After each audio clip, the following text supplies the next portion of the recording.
লীলাধাম সুধাম নবদ্বীপে আজ একাদশী উপলক্ষে আমরা সকলে আস্বাদন করতে উদ্যত হয়েছি কৃষ্ণ কথা, ভগবত কথা। যে কথা আস্বাদনে আমাদের পরম প্রাপ্তি হয়, পরম পুরুষার্থ লাভ হয়, যা শুধু মোক্ষকে দিতে পারে না, মুক্তি ভক্তরা চান না।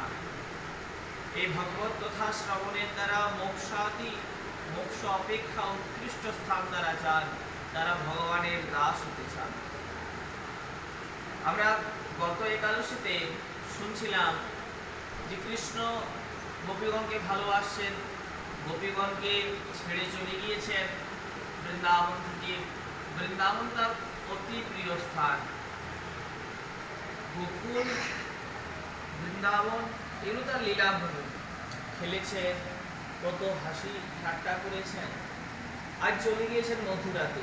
মথুরাতে কংসবধ হয়ে গিয়েছে, পিতামাতাকে কারামুক্ত করেছেন, খুব আনন্দ সেখানে।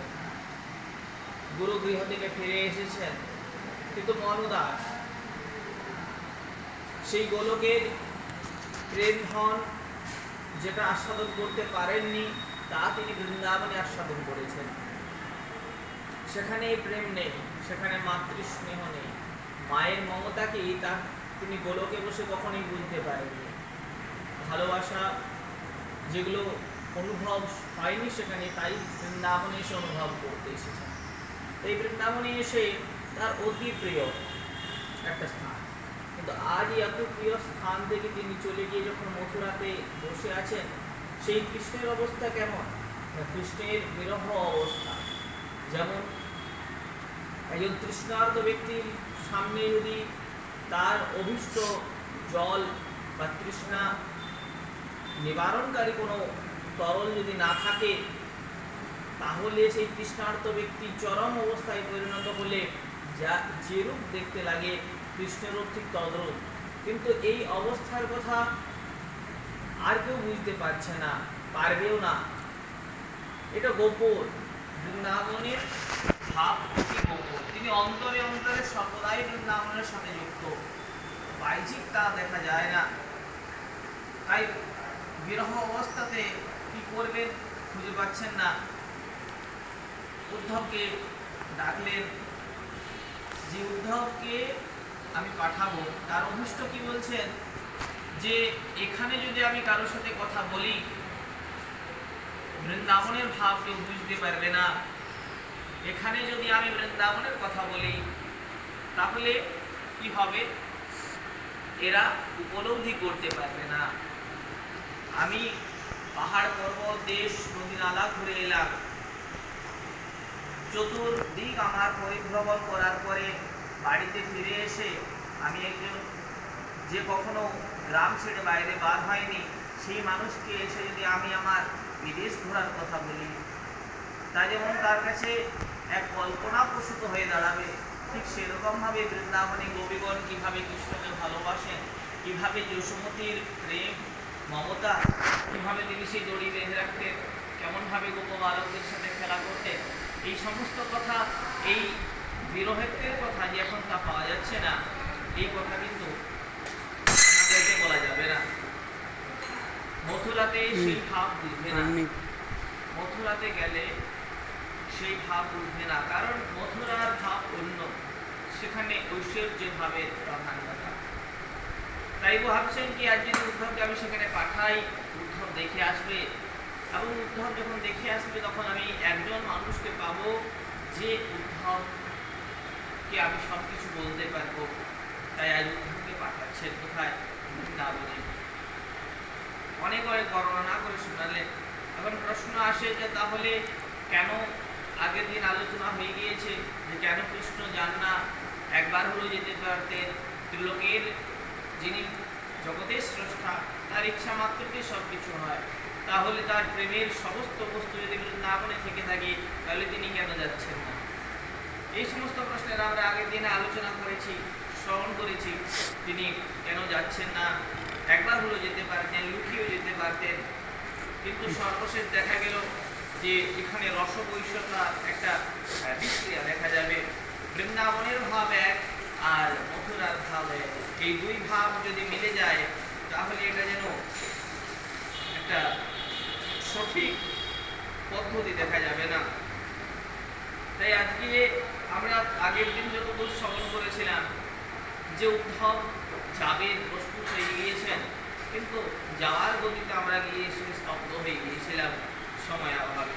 আজকে আমরা সেখান থেকে শুনবো, এখান থেকে উদ্ধবের যাত্রা শুরু হচ্ছে। উদ্ধবকে সেদিন কোলে টেনে নিলেন কৃষ্ণ, যেদিন পাঠাবেন এনে টেনে সামনে বসিয়ে তার হাতে হাত রেখে চাপিয়া ধরিয়া উদ্ধবকে দক্ষিণ কর ডান হাত ধরে ভগবান বলছেন গচ্ছোদ্ধম ব্রজম সৌম্যম পিতৃর্ণঃ প্রীতিমাবহ গোপীনাম মদমেয় গাধীন মৎ সন্দেশের বিমোচয়।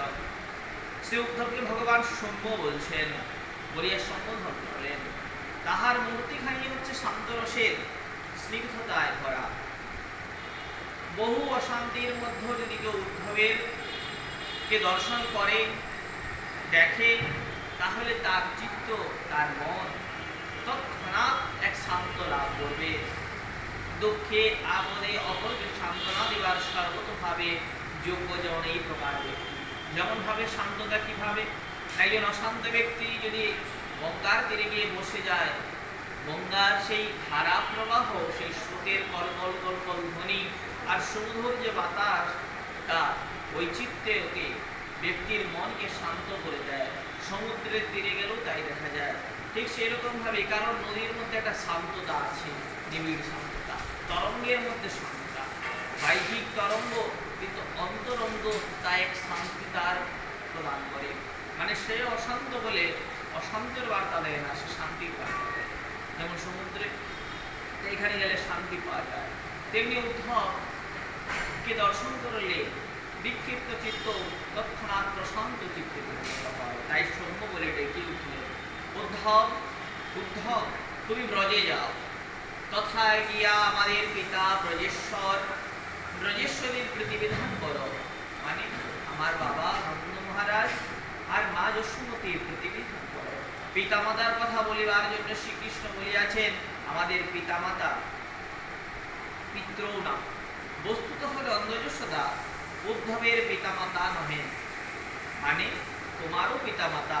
এটা বলতে চাইছেন তুমি তোমার পিতামাতার বিধান করো, প্রতিবিধান করো।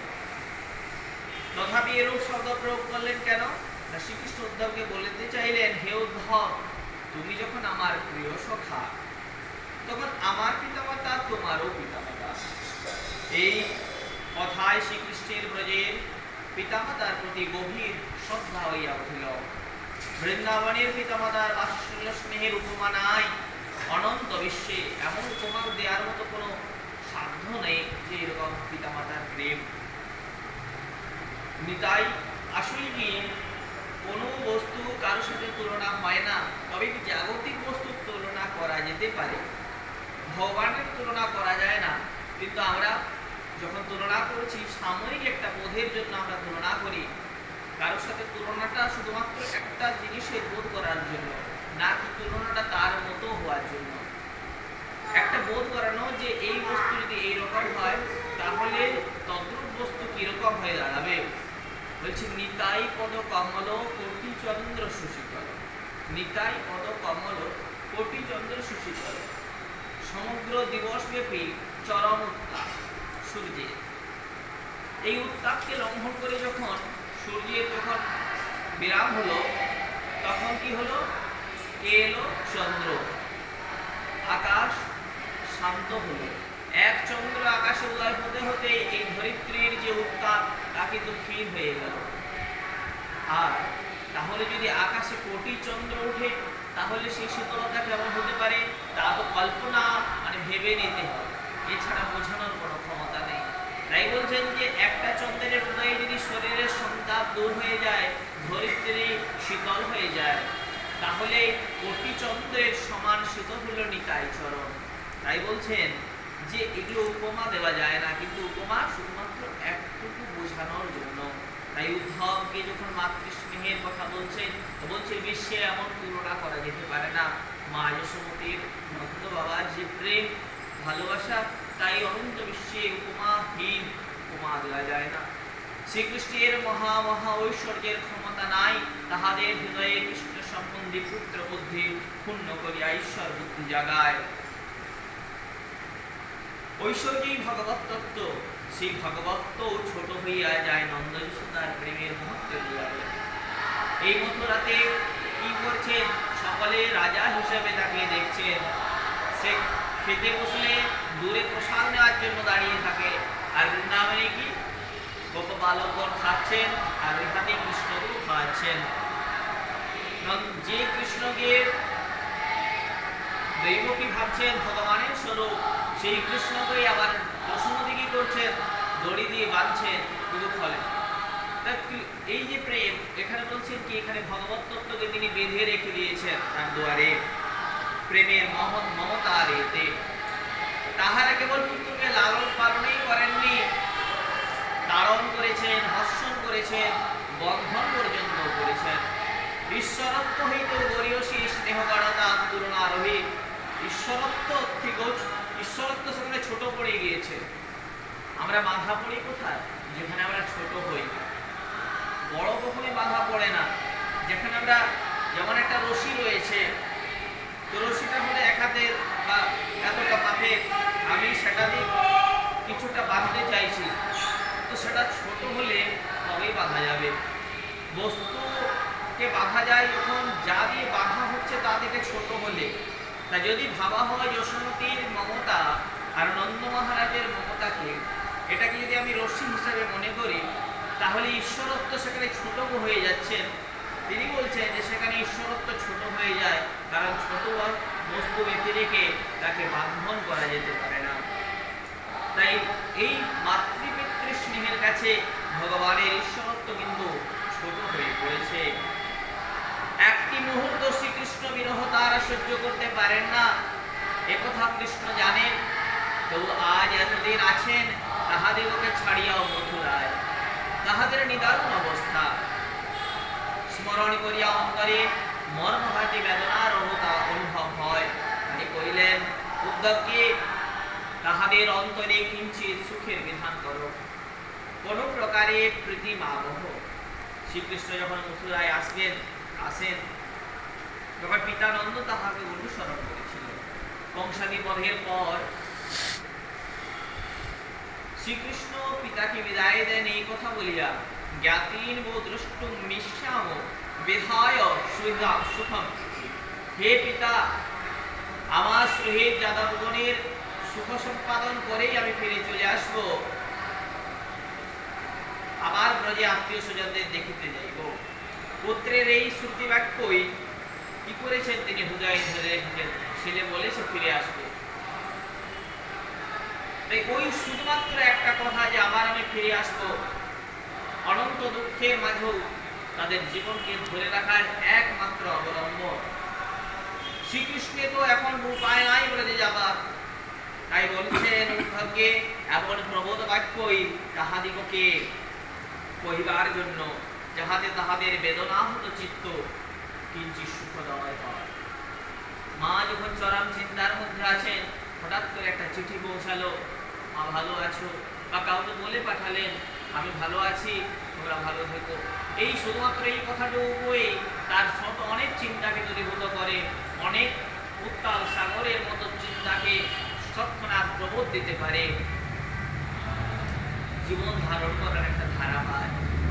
পিতামাতার কথা বলিয়া শ্রীকৃষ্ণ ব্রজের গোপিকাদের কথা বলতে শুরু করলেন। গোপীদের হৃদয় ভরা তীব্র পীড়া আমার বিরহ জনিত, তাহা দূর করিবে আমার বার্তা দিয়া। আমি তোমাকে দিয়ে এই সন্দেশ পাঠাইতেছি, অথবা আমি সুস্থ আছি, আমার সন্দেশ। ব্রজের পিতামাতার স্নেহের সংবাদ অনেকেই অল্প বিস্তর জানেন, উদ্ধবও নিশ্চয়ই অবগত আছেন, কিন্তু ব্রজদেবীদের কথা কিন্তু অনেকেই জানেন না।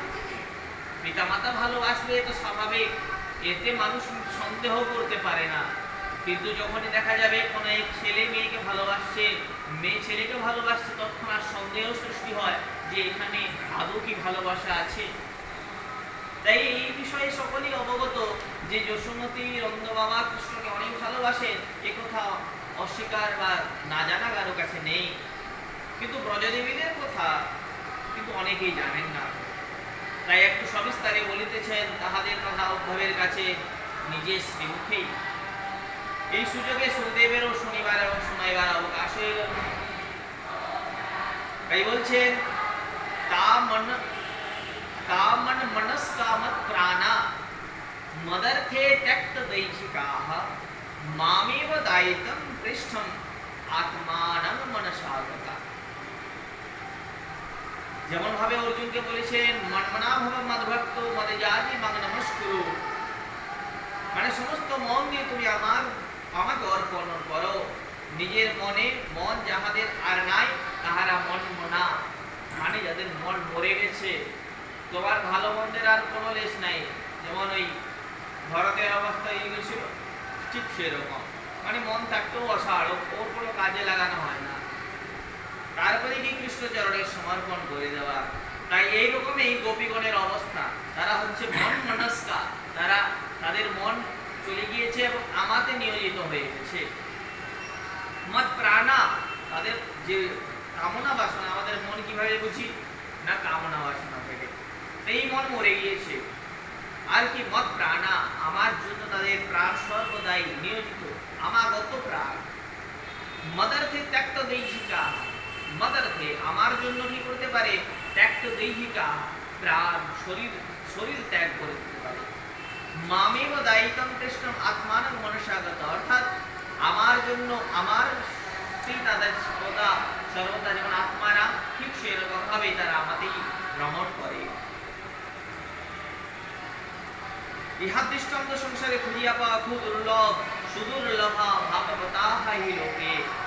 গীতার চরম শ্লোককে দৃষ্টান্ত মূর্ত হয় নাই বলিয়া এই নারোপদেশে ব্যাসদেবের সভায় ভাগবতের ভগবত প্রকটিত হন। এই যে বিষয়টা বলেছিলেন অর্জুনকে, যে মনমনা ভব মদভক্ত মদযাজি মগ নমস্কুরু, এটা কিন্তু গীতার মধ্যে চরম ভাবে প্রকাশ হয়নি, একে প্রকাশ করাতে হয়। প্রকাশ করানোরও একটা বিষয় আছে। আমি তোমাকে ভালোবাসি, আমি তোমাকে যত্ন করছি, আমি তোমাকে অনেক বেশি সৌহার্দ্য দেখাইলাম, কিন্তু এটা মুখে হলো, কর্মে কিছু হলো না। এই বিষয়টা যদি না হয়, তাহলে ভাষার মধ্যে বা দৃষ্টতার মধ্যে পরিপুষ্টতা আসে না। এই কৃষ্ণ সেদিন বলেছিলেন মনমনা ভব ইত্যাদি, কিন্তু তা দেখা যায়নি। তা দেখা যাচ্ছে কোথায়, না ভাগবতে। তাই বলছেন এই বিষয় জগতে সুদুর্লভ। গীতায় যে সব ভক্তের লক্ষণ আছে, ভাগবতে তারই রূপায়ণ করেছেন। কৃষ্ণের গোপীজনের আই মনমনস্কা মত প্রাণা, শ্রীকৃষ্ণেরই তাহাদের প্রাণ। আমাকে যে সর্বত্র দেখতে পায়, আমার মধ্যেই যে সকলকে দেখে, আমি তার অদৃশ্য হই না, সেও আমার অদৃশ্য হয় না। মদন্যতে ন জানন্তি নাহন্তেভ্যো নাগ, আমার ছাড়াও তাহারা জানে না, তাহাদের ছাড়াও আমি জানি না। আমি হচ্ছি ভক্ত বৎসল, যে আমাকে যেমন ভাবে ভজনা করে আমি তাকে তেমন ভাবেই ভজনা করি। যে যথা মাং প্রপদ্যন্তে তাং তথৈব ভজামি। শ্রীকৃষ্ণ উদ্ধবকে যাহা বলিতেছেন তাহার দৃঢ় ব্যঞ্জনা এই যে ব্রজরামাগণ আমার প্রাণ, আমি তাহাদেরকে পরিত্যাগ করে থাকতে পারি না। মথুরায় আসিয়া এই থাকাই মাত্র, কোনো কার্যে আমার উৎসাহ নাই, আনন্দ পাই না। বিরহের মধ্যে কি হয়, যখন মন ব্যথিত থাকে তখন মানুষকে কাজ করতে হয়, কিন্তু বিরহ অবস্থাতে কি হয়, মানুষের কোনো কাজ আর ভালো লাগে না। কিন্তু সেই কাজ ভালো না লাগলেও চরম কষ্টে থাকছে, কিন্তু তাকে কর্ম করতে হচ্ছে। তাই বলছেন উদ্ধবকে যে আমার যেরূপ অবস্থা, আমার কোনো কাজ ভালো লাগছে না, আমার মন উদাস, আনন্দ পাচ্ছি না, কেবল কর্মীয় বোধে কর্মগুলি করছি, শ্বাস প্রশ্বাস গ্রহণ ত্যাগের মতো। যেমন শ্বাস প্রশ্বাস আমাদের অজান্তেই গ্রহণ হচ্ছে, তার জন্য আমরা যেমন চিন্তা করছি না, কিন্তু মন সবসময় ব্যথিত, চিন্তিত, এর সাথে শ্বাস প্রশ্বাসের কোনো সংযোগ নাই, ঠিক সেরকম ভাবে আমি কর্মগুলো করছি আর আনন্দ পাই নাই। মন প্রাণ আমার পড়িয়া রইয়াছে কোথায়? প্রজে আমি তো নিয়ে আসতে পারিনি, তারা হরণ করে নিয়েছে। যদি বলো এরূপ অবস্থা তোমার তাহাদের জন্য কি হেতু, তবে তার কারণ বলছি শোনো। এমন অবস্থা কেন হলো? যে ত্যক্ত লোক ধর্মাস্য মদর্থে তার ধর্ময়, যাহারা আমার জন্য লৌকিক ভালো মন্দ ত্যাগ করেছে, ধর্মাধর্ম সকলেই দিয়াছে বিসর্জন, তাহাদিগকে আমি সর্বদা ধারণ করিয়া থাকি নিজের হৃদয়ে। যে যেভাবে আমার ভজনা করে তাহাকে আমি সেইভাবেই ভজনা করি, বুঝি ইহা আমার স্বভাবগত ধর্ম। গোপিকারা তা আমার বিরহ তাপে মর্মাহত। এই কথায় উদ্ধব বলিতে পারেন যে যাহারা মনপ্রাণ তোমাকে দিয়াছে, তো তোমার জন্যই সর্বস্ব ছাড়িয়াছে, তাহার তো তোমাকে লাভই করিয়াছে, তাহাদের জন্য আর তোমার চিন্তা কেন? এর উত্তরে যখন আমার জন্য সবকিছু সমর্পণ হয়ে গিয়েছে, তখন আর তোমার চিন্তার কিছু নেই। তখন উত্তরে কি বলছেন কৃষ্ণ? ময়ি তা প্রেয়সা পৃষ্ঠে দুরস্থে গোকুলাস্ত্রয়ঃ স্মরন্তো বিমুহ্যন্তে বিরহোৎকণ্ঠ বিহ্বলা। হে আমার অঙ্গতুল্য প্রিয় উদ্ধব, তবে শোনো, আমার ক্ষণার্ধ সময় না দেখিলে তাহার ওই সময়টুকুকে শতযুগ মনে করে প্রেমের যে উত্তম পরাকাষ্ঠা, জগতের মধ্যে তো প্রেমের সেই ধারণা দেখা যায় না। মহাপ্রভুর শিক্ষাষ্টকে যখন প্রেমের কথা বলছেন, তখন বলছেন কৃষ্ণকে না দেখতে পেয়ে তার অবস্থা কেমন? যুগায়িতং নিমিষেন চক্ষুষা সর্বসায়িতং শূন্যায়িতং জগৎ সর্বং গোবিন্দং বিরহেণ মে। মানে বিষয় হলো যে যাকে ভালোবাসে তাকে না দেখলে যুগ সাদৃশ্য মনে হয়। এক এক ক্ষণ মানে চোখের পলকটা যুগায়িতং নিমিষেন, এই যে চোখের পলকটা পড়ছে এটাকে কি বলে? যুগায়িতং, যুগের মতো এক এক যুগ মনে হয়। চক্ষুষা সর্বসায়িতং, এই চোখের পলকটা পড়তে পড়তে এই ক্ষণিক সময়, চোখের পাতা পড়তে কতক্ষণ সময় লাগে? একদম শুনি এটুকুই মনে হয় যুগের মতো। বিরহ একটা চরম অবস্থা।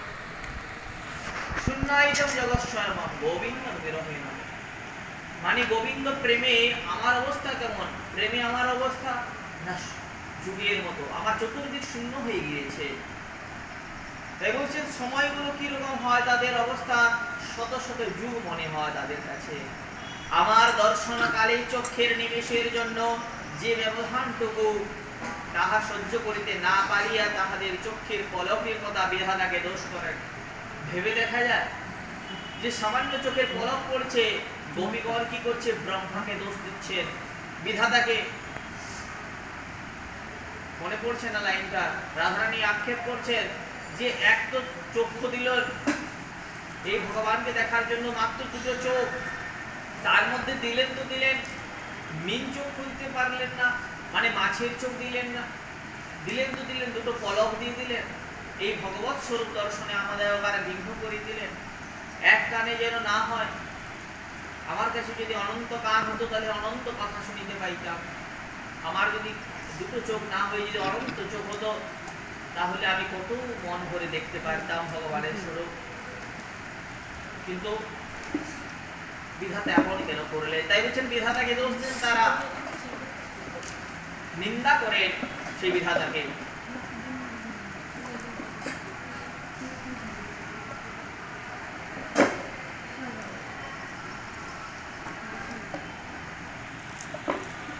সেই গোপদিগকে ছাড়িয়া চলে আসিয়াছেন। আজ কত দূরে আসিয়াছি, কত দীর্ঘকাল হয়ে গেছে। তাহারা যখন অন্তর্মনা থাকে তখন আমাকে পায় অন্তরে, কিন্তু যখন ডুবিয়া থাকে তখন আমাতে থাকে। মানে অন্তর্মনা বলতে যখন বিরহ অবস্থায় মনে মনে চিন্তা করে কৃষ্ণের কথা, তন্ময় হয়ে থাকে, তখন মনে মনে তারা কৃষ্ণকে পায়। কারণ একটা স্থানে গিয়ে সকলে সকলের কাছে মিলিত হচ্ছে, সেটা হলো মনে। আগেকার দিনে যেমন টেলিফোনে এখন কথা হয়, তেমনি আগে মানসিক ভাবে কথা হতো, এখানে চোখ বন্ধ করলেন ধ্যানের দ্বারা কথা হতো। তো মনে মনে সকলে সংযুক্ত, তাই বলছেন তাহারা যখন অন্তর্মনা হন থাকে, তখন আমাকে পায় কোথায়? অন্তরে। ডুবিয়া থাকে তখন আমাতে, কিন্তু তাহারা তো আর যোগী নয় যে অনন্তকাল ধরে ধ্যানে লীন হয়ে গেল। তারা আমার ভক্ত। ভক্তেরা আমাকে অন্তরে পাইয়াই তৃপ্ত হয় না, তারা বাইরেও পেতে চায়, মানে গাছেরও নিবে তলের উপর। এটা হলো ভক্ত। মানে তুমি কি আমি মন্দিরে পাবো সেটা কথা নয়, তুমি আমার প্রত্যেক দেহে প্রত্যেক শরীরে তাকে উপলব্ধি করতে চায়, তার সাথে সেই আমোদ প্রমোদ বিনোদন সকলই কিছুই করে, তারা ভক্ত।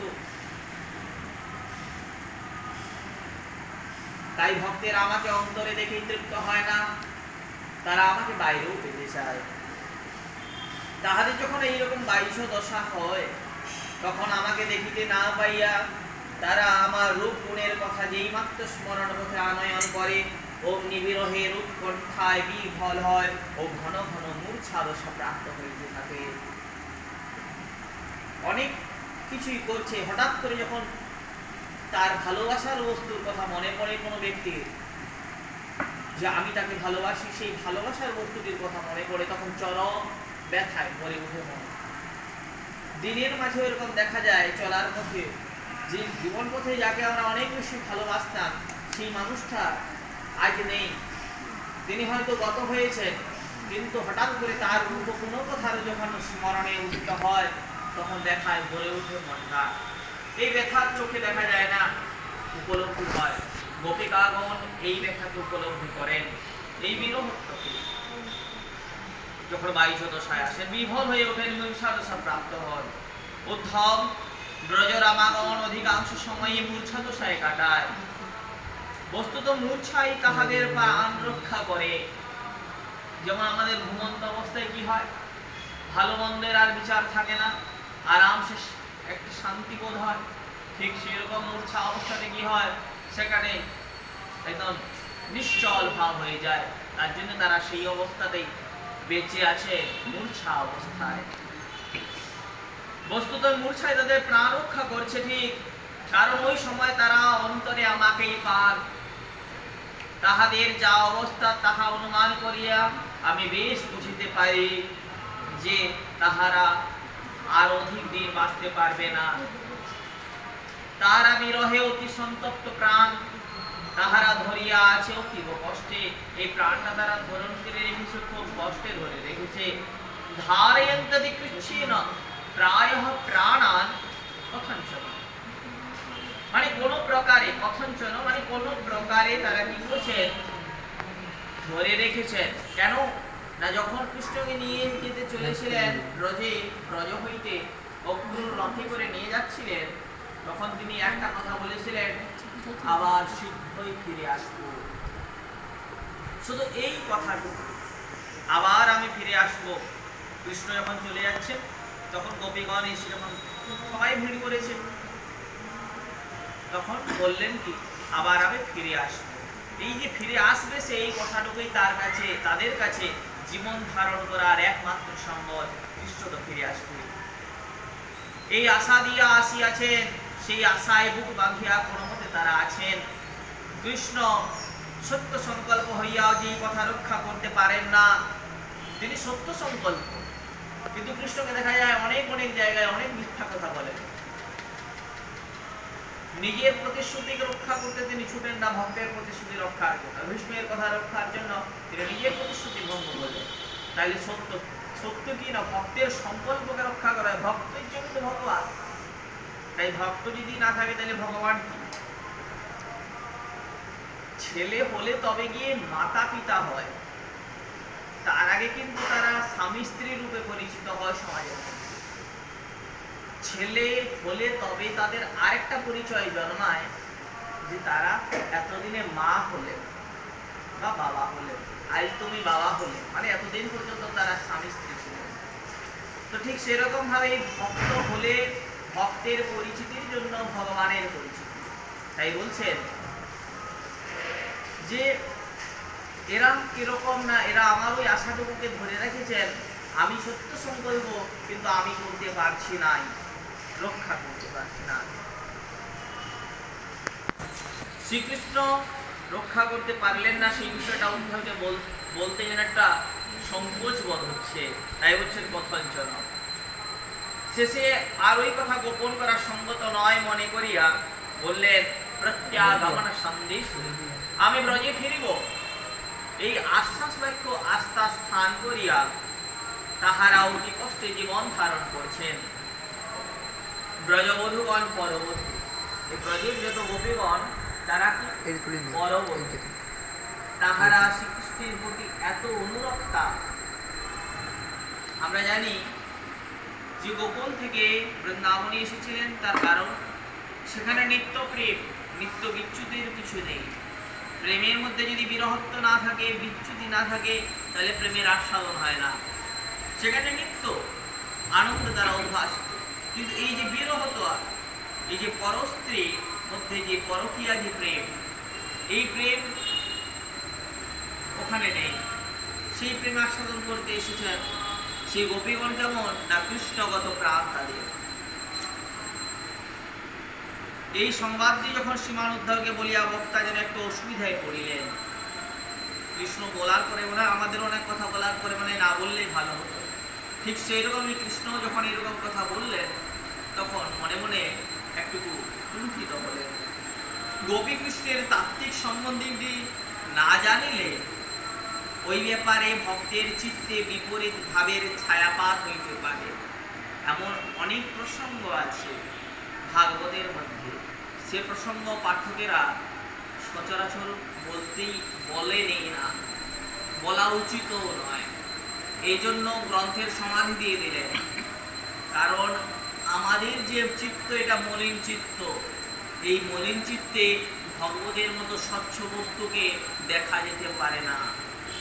তাই বলছেন এখানে কুণ্ঠিত কেন হলেন না, উদ্ধবকে যে কথা বললেন সেটা হলো কৃষ্ণ আর গোপীগণের প্রেম তত্ত্বের কথা বললেন। কিন্তু কি তিনি কুণ্ঠিত হলেন কারণ এই তত্ত্ব মানুষ কেউ সহজে বুঝতে পারে না। আর না বুঝতে পারার জন্য কি হয়, ভুল বুঝে নেয়।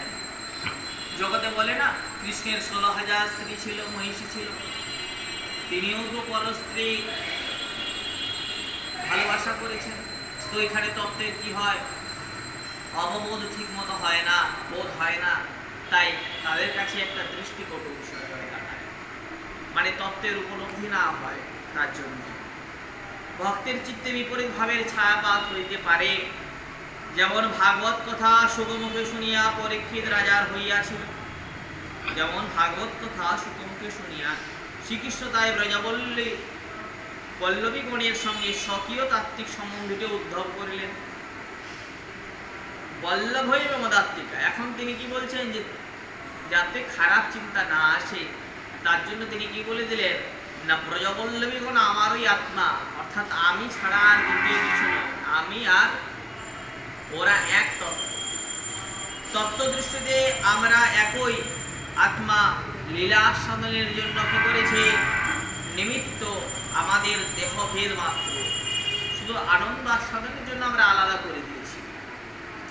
আমি কৃষ্ণ পরমাত্মা স্বরূপ, পরব্রহ্মের প্রতিষ্ঠা ঘনীভূত মূর্তি, আর গোপিকাগণ আমার অন্তরঙ্গা শক্তি। শক্তি আর শক্তিমান কখনো আলাদা হয়? অগ্নি আর অগ্নির দাহিকা শক্তি কি কেমন ভাবে পৃথক কিছু হয়? হয় না, করা যেতে পারে না।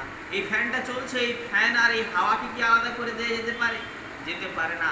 চন্দ্রকে আর চন্দ্রের শীতলতাকে আলাদা করে দেওয়া যেতে পারে? যাবে না। তো শক্তি আর শক্তিমানকে আলাদা করা যায় না, পৃথক কিছুই নয়।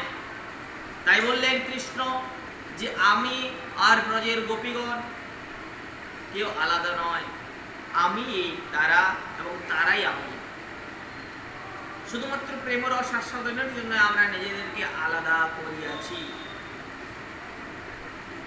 কবিরাজ গোস্বামী নিরূপম ভাষায় বলছেন, মো বিষয়ে গোপীগণ উপপতি ভাবে মৌ বিষয়ে গোপীগণ উপপতি ভাবে যোগমায়া করিবেন আপন প্রভাবে। আমিও না জানি না জানি গোপীগণ, আমিও না জানি না জানি গোপীগণ, দোহার রূপগুণে নিত্য দোহার হরে মন।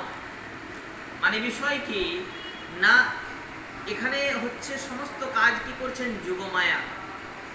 একজন মা কি করলেন, তার দুই সন্তানকে কি করে দিলেন, আলাদা করে দিলেন। আমাদের দুই ভাইয়ের সম্বন্ধ কখন বোধ করি না, যখন মা বলে দেন বা মায়ের দিক থেকে আমরা এই সজাত মানে সহজাত এক মায়ের সন্তান বলে আমরা নিজেদেরকে ভাতৃস্নেহের রাখি। ঠিক যদি এই জায়গায় মা নিজেদেরকে আলাদা করে রাখেন, পরিচয় না করিয়ে দেন বা সেই বোধটা দূরত্ব বজায় রাখেন, তাহলে কি হবে, প্রেম থাকবে কিন্তু ও যে একই আমার নিজস্ব ভাই, আমি এক, এইটা বোধটা হবে না, কিন্তু আস্বাদন একই রকম হবে। এটা একরকম আলাদা আস্বাদন। যোগমায়া কি করছেন, যে ইনাদের দুজনকে কি করেছেন, আলাদা আলাদা ভাবে রেখেছেন। মৌ বিষয়ে গোপীগণ উপপতি ভাবে, আমাকে কি ভাবে তারা, উপপতি ভাবে। যোগমায়া করিয়া আপন প্রভাবে, তিনি কি করেছেন, এটা আপন প্রভাবে করছেন। আমিও না জানি না জানি গোপীগণ, আমিও জানি না আর ওই গোপীগণও জানে না, মানে আমাকেও কি করেছেন, আচ্ছাদিত রেখেছেন। আচ্ছাদন না হলে তো হয় না। যদি একজন মানুষকে শ্রদ্ধা ভক্তি করতে যাচ্ছি, একজন সন্ত মহাত্মা এলেন বা বাড়িতে কোনো একজন আত্মীয় কুটুম্ব এলেন, তাকে আমরা প্রণাম করছি, যথোচিত মার্জনায় তাকে শ্রদ্ধা দেখাচ্ছি, কিন্তু তার যে খারাপ কাজগুলো যদি আমাদের চোখের সামনে বারবার ভেসে আসে, তাহলে কিন্তু আমাদের শ্রদ্ধা ঠিক মতোভাবে হবে না। ভগবান শ্রীকৃষ্ণ যদি ভাবেন যে আমি ভগবান, তাহলে কিন্তু লীলা ঠিক মতো আস্বাদন হবে না। তাই যোগমায়া কৃষ্ণকেও আচ্ছাদিত রেখেছেন, কিন্তু তাকে সুষ্ঠুভাবে পরিচালনা করছেন তার লীলাগুলোকে। শ্রীকৃষ্ণের এই সকল গম্ভীর অর্থপূর্ণ অথচ বেদনা ভরা কথা শুনিয়া উদ্ধব মহাশয় এখন বৃন্দাবনে চলেছেন।